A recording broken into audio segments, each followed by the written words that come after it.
இந்த வீடியோவில் இப்போ என்ன பார்க்க போகிறோம்னா 2021 நடைபெற்ற சட்டமன்ற தேர்தலில் சேலம் மேற்கு சட்டமன்ற தொகுதியில் முதல் 3 இடங்களை பிடிச்சது யார் நம்ம பார்க்க இருக்கிறோம்.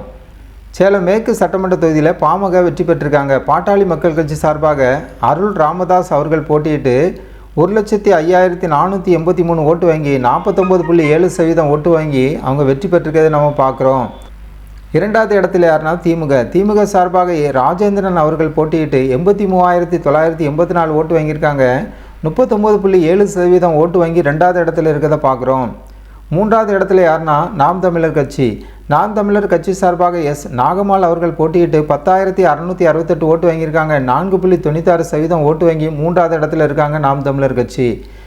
சேலம் மேற்கு சட்டமன்ற தொகுதியில் 2021 சட்டமன்ற தேர்தலில் பாட்டாளி மக்கள் கட்சி வெற்றி பெற்றிருக்க நம்ம இந்த வீடியோவில் பார்க்குறோம்.